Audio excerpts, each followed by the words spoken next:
Ang mga ulat na aming binantayan, ang peligrong dala ng maagang pagbubuntis.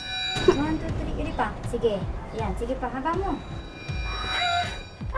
Sige pa, dali. 1, 2, 3, iri pa. Ayan, very good na niya. Baby na? Oo, sige. Iri mo na yan.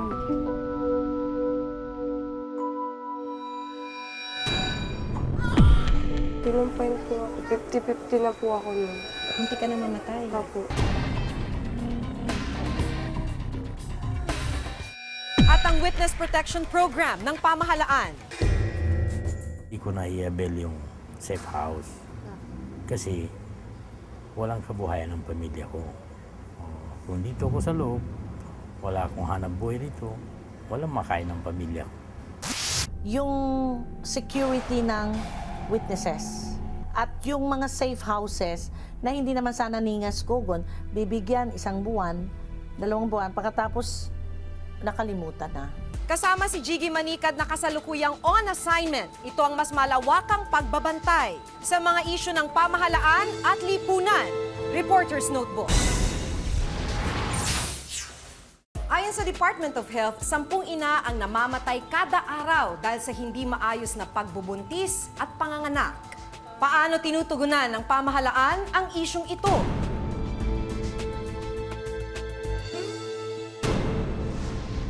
Sige pa, dali. 1, 2, 3, iri pa. Ayan, very good na niya.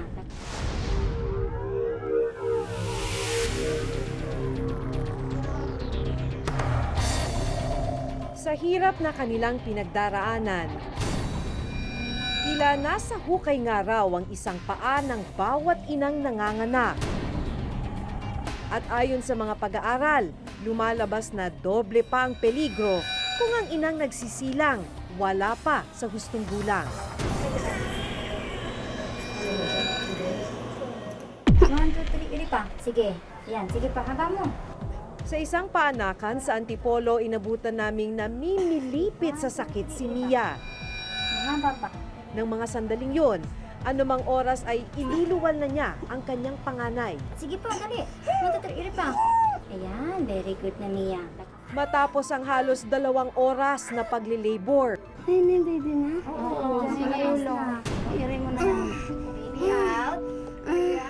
4:30. naging ganap na ina si Mia sa edad na 15.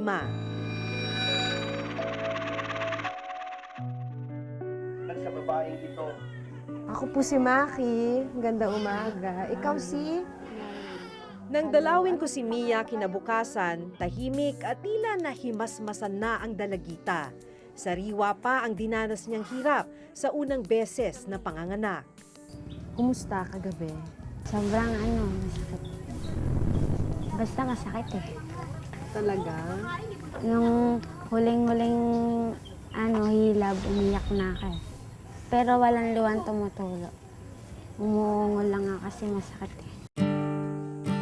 Bilang isa ring ina, naunawaan ko ang pinagdaan ng hirap ni Mia sa panganganak.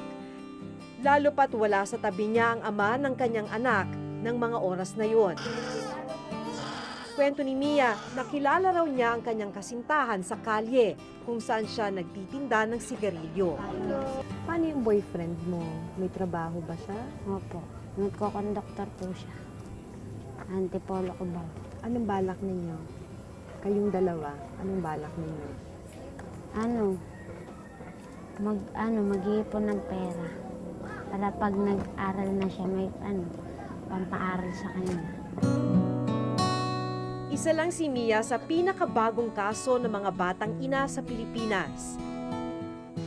Sa inilabas na pag-aaral ng University of the Philippines Population Institute o UPPI noong 2009, 53 ang nabubuntis sa bawat 1,000 teenager sa Pilipinas. 70% ang itinaas ng bilang na ito sa nakalipas na 10 taon. Mula 114,000 noong 1999, umabot na ito sa halos 200,000 noong 2009. Dahil dito, Pilipinas ang pangalawa sa may pinakamataas na naitalang kaso ng teenage pregnancy sa buong Southeast Asia.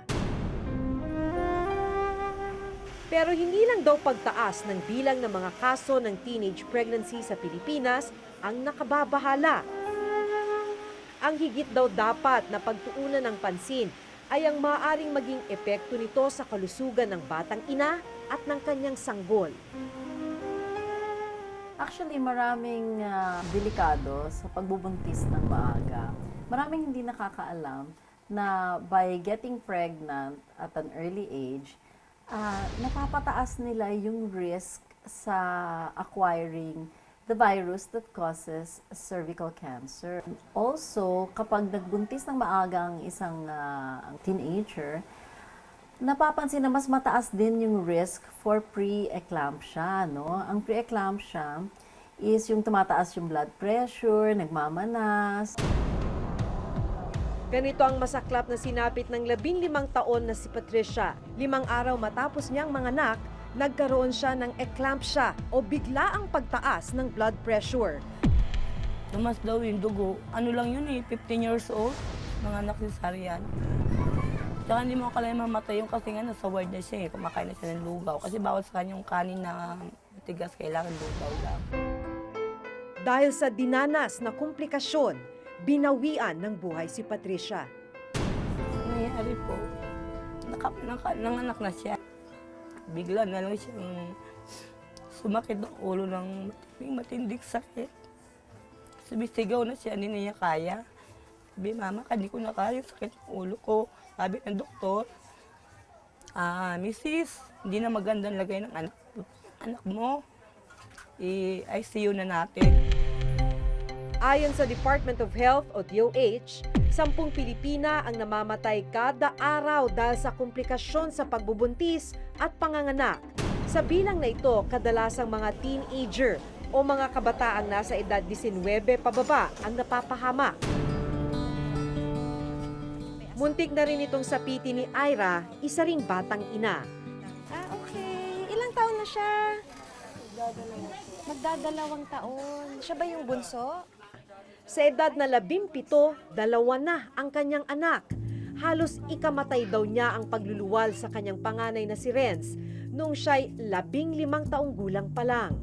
Ano yung mga diferensya nung nagbubuntis ka sa panganay? Wala po ako sa pagbubuntis. Yung sa pagpaanak ko na lang po. Yung mga anak na po ako. Na-eclampsia po ako.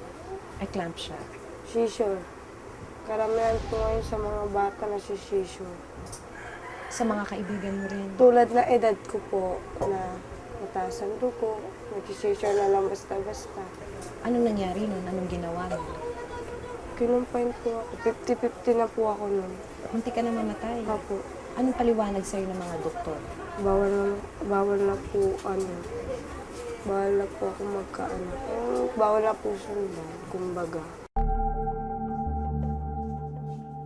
Pero sa kabila ng babala ng doktor, nasundan pa ang panganay ni Ira.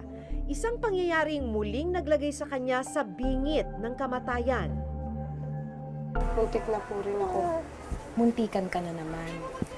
Ano yung paliwanag sa'yo ng mga doktor? Ba't Kasi- muntikan ka na naman? Kasi ang taas po ng BP ko, 210 over 180. Sa tingin mo, bakit siya nagkakasakit? Pabaya po. Saan ka pabaya? Sabi ko.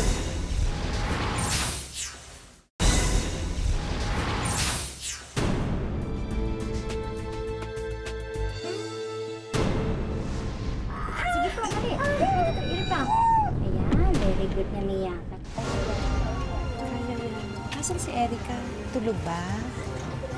Ay, hello po. Si Ira hindi lang pala nag-iisang batang ina sa kanilang pamilya. Maging ang kanyang nakababatang kapatid na si Erica, may 2 anak na rin sa edad na 16. Umi-extra lang daw sa pagpipintura ang kanyang kinakasama na kumikita ng 250 pesos kada araw.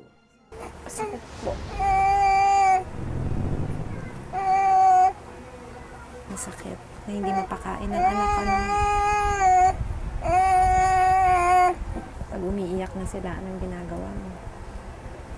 Bubuhatin ko lang po, tapos titimpla ng gatas. Paano kung walang gatas? Wala po, tubig asukal. Tubig asukal. Bakit ka naiyak? Tahalok na yung buhat ko. Nalulungkot ako. Bakas ang payat na pangangatawan ng kanyang bunsong anak na si Roderick, 6 na buwang gulang. Inamin sa akin ni Erica na ni minsan ay hindi pa niya naipa-check up ang dalawa niyang anak. Dinadala mo ba sa health center yung mga bata? Bakit hindi? Alam Takot mo. ako eh. Takot ka? Bakit ka takot? Na-injection na sila. Bakit? Bakuna yun. Mamaya matusok ang buto niya.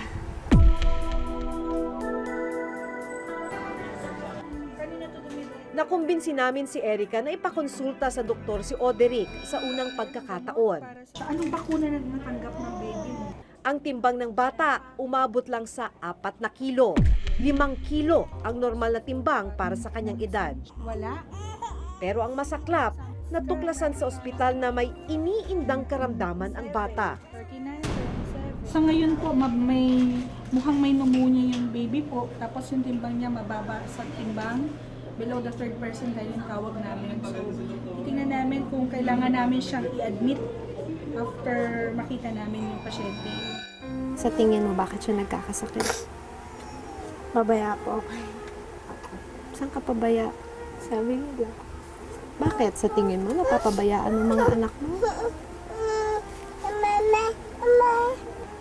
Sa tingin mo, saan mo sila napapabayaan? Saang punto? Sa gatas po. Sa gatas? Sa pagkain? Bakit? Kung may pera lang po kami, hindi na po ipapasama namin sa kanila.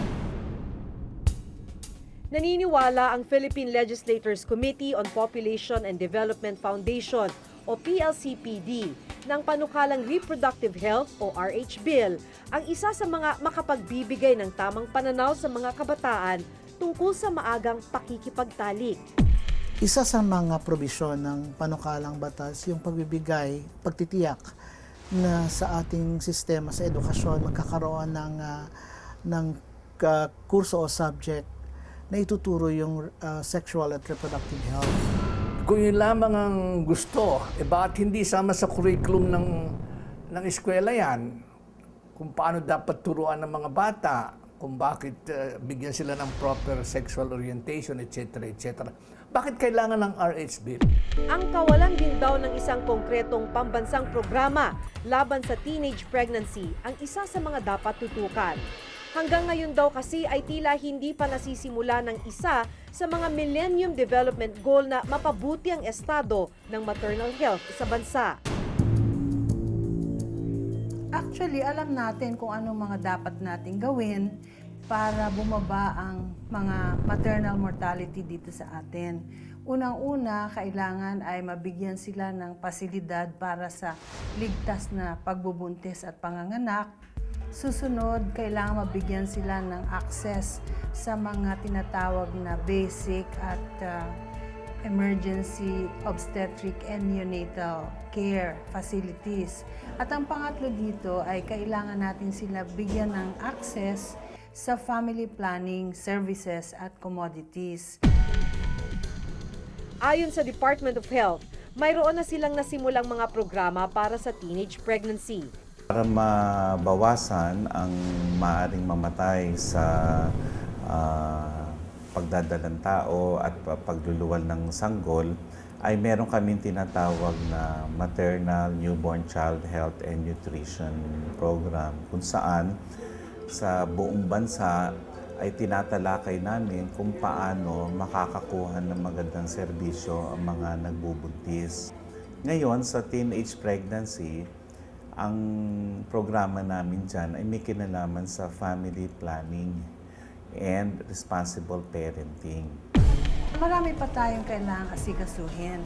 Unang-una, miski sabihin nila na merong mga leksyon na itinuturo tungkol sa family planning, anong saysay na alam mo yung family planning kung ikaw ay isang mahirap at hindi mo naman kayang bumili ng mga gamot o materyales para sa family planning program. Habang patuloy ang pagtaas ng kaso ng teenage pregnancy sa bansa, kailangang makasabay ang pamahalaan sa pagpapatupad ng mga programang magbibigay ng tamang direksyon sa mga kabataan. Mga programang magsasalba sa kanila sa iba't ibang komplikasyon. at magliligtas sa kanila mula sa kapahamakan. Ako si Maki Pulido at ito ang nakatala sa aking Reporter's Notebook. Yung security ng witnesses at yung mga safe houses na hindi naman sana ningas kugon, bibigyan 1 buwan, 2 buwan, pagkatapos nakalimutan na.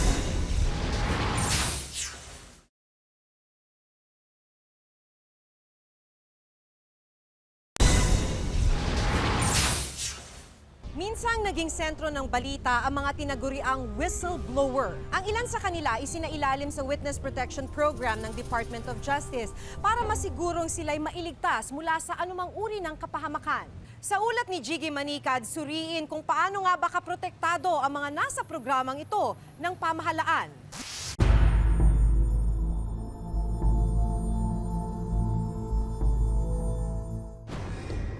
Sabihin mo na, kung di ka kinidnap, ang tawag po sa amin ay Central Bank. Minsang naging sentro ng balita.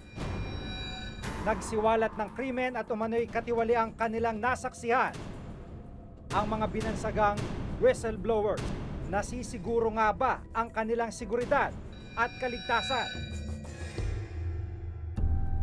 Mahigit 1 linggo na nakakaraan, natagpo ang patay si Alfred Mendiola at 2 iba pa sa isang bakanteng lote sa Dasmariñas, Cavite.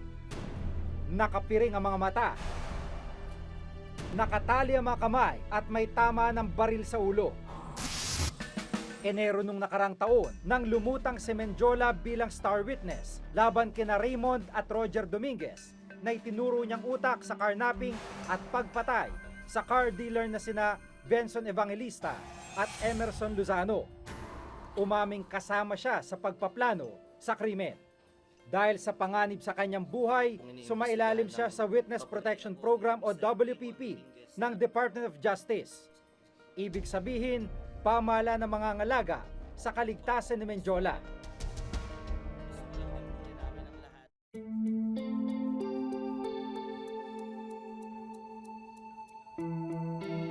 Si Alfred Mendiola po ay nasa ilalim pa rin ng Witness Protection Program ng Department of Justice. Pero sa kasamang palad ay tinakasan po niya ang kanyang mga security escorts na dapat sanay tutok sa kanya araw-araw. Apparently, hindi na naman siya nagpaalam sa WPP nung lumabas siya. Dito, hindi nga siya nagpaalam. And then we learned subsequently ito, nung nalaman na namin, nung namatay na siya, nung pinatay na siya, na nakarating pala ng Bulacan and then Cavite. And the implementers of the WPP in that area told us that they didn't know about it, he didn't say, he didn't report. Pero giit ng Amnesty International, isang human rights organization, gobyerno pa rin ang may responsibilidad kay Mendiola dahil nasa ilalim pa rin ito ng WPP bago ito mapatay. Ang sinasabi namin, baka yung due diligence ay kulang. Yung due diligence kasi talagang siguraduhin mo, yung purpose mo is to really get the witness safe, di ba? So, hindi lang simpleng nandyan ka katabi nung witness o kaya minomonitor mo yung kilos niya, kundi siguraduhin mo, una, naintindihan niya bakit siya nandyan sa Witness Protection Program. Matatandang kusang umalis noon si Mendiola sa isang safe house na inilaan sa kanya ng DOJ at sa halip ay dumiretso sa Bulacan Provincial Jail para doon mamalagi. One way to safeguard his life was he went to the warden of Bulacan. Ang problema ngayon, I think somebody made him comfortable na hindi siya mapapatay. Yung safe house namin ay merong 24-hour security.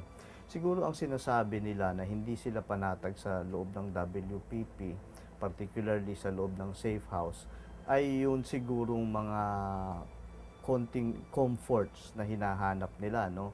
O yung mga luxuries. Taong 1991, nang simula ng pamahala ng Witness Protection Program o WPP, sinisiguro sa ilalim ng RA 6981 o Witness Protection, Security and Benefit Act ang kaligtasan ng sinumang saksi sa isang krimen na handang magbigay ng testimonya sa korte. Sila po yung pumupunta sa opisina para kumuha ng cash. Pero ayon sa ilang whistleblowers na nasa ilalim ng WPP, hindi sapat ang seguridad na ibinibigay ng pamahalaan. Naging mainit ang mga testimonya ni retired Lieutenant Colonel George Rabusa. Nung nakarang taon, isinawalat niya ang mga umano'y katiwalaang naganap sa Sandatang Lakas. Sino yung mga head executive assistants na pumunta sa opisina mo para humingi ng pera? Noong pong panahon ni General, Umabot sa 22 opisyal ng AFP ang kinasuhan ni Rabusa. 11 dito ay kasong plunder o pandarambong. Pero gate niya, kulang ang pondo ng WPP para mas masiguro ang kaligtasan ng mga tulad nilang testigo. Sana at least meron kang 4 man lang na security para kumpleto ka, meron kang backup. But they gave me 3, so that's all right with me. Ngayon, tinanggal pa nila yung isa, 2 na lang. So, what I'm saying is, kulang sila ng tao. Why kulang? Dahil siguro kulang din sa budget. Sa kasalukuyan, aabot sa 514 ang bilang ng witnesses na nasa ilalim ng Witness Protection Program. 175 mga personnel ng WPP, kaya lumalabas na hanggang 3 lang ang kayang ibigay na escort ng Witness Protection Program. Bukod sa ibinibigay na proteksyon ng pamahalaan, kabilang din sa benepisyong ibinibigay ang safe house, 4,000 allowance kada buwan at financial assistance para sa pamilya ng testigo. Nakakayang sabihin yung FA, yung financial assistance, because that's 4,000 a month. Eh mag-grocery ka lang eh. Nang 1 linggo, magkano yan? May gasoline allowance din yung vehicle na binibigay sa'yo eh. Eh minsan, nadidelay yung release ng yung kanilang fleet card. So may lakad ka, no choice ka but to give some amount. Dahil sa mababang financial assistance, may ilang testigong piniling hindi tanggapin ang safe house at security na ibinibigay ng WPP.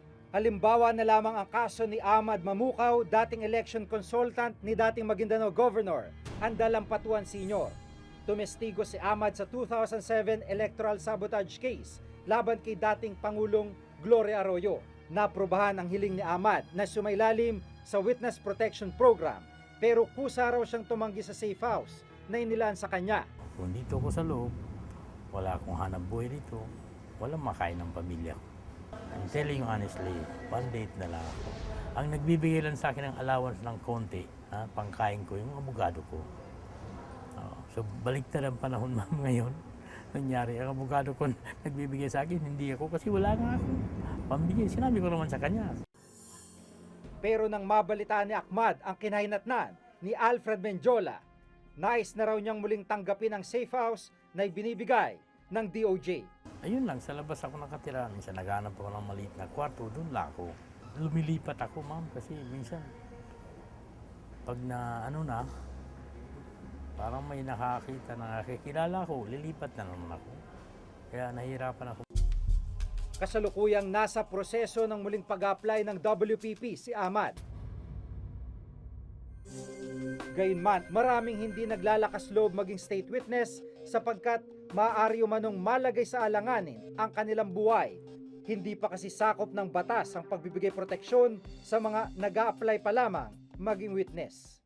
Gaya na lamang ng nangyari noon kay Suaib Upham o alias Jesse, isa sa mga saksi sa Maguindanao Massacre.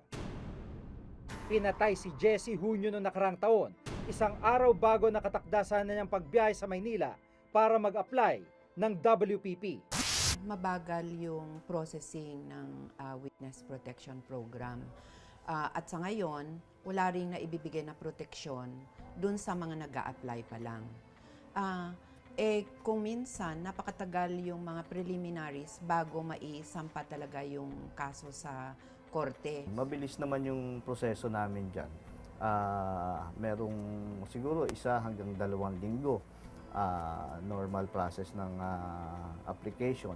Pero kung talagang nakikita namin na yung witness ay talagang high risk, maaari namin siyang i-cover agad. Mas nasolusyonan na sana ang iba't ibang reklamo laban sa Witness Protection Program kung naamyendahan na ang batas.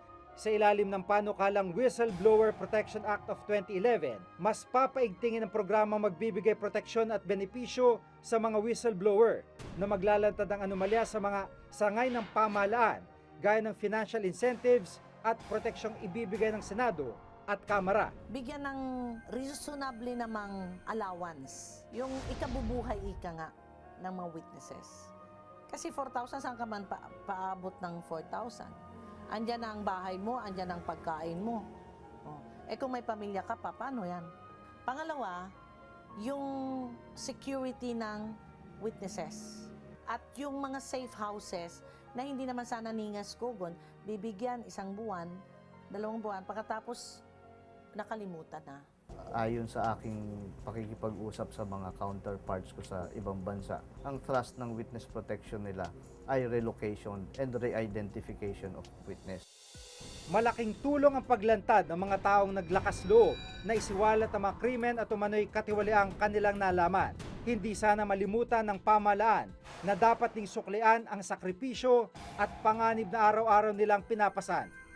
Dahil ang kapahamakan ng isang testigo, maaring maging kamatayan ng hustisyang inaasam. Ako si Jigo Manicad at itong nakatala sa aking Reporter's Notebook.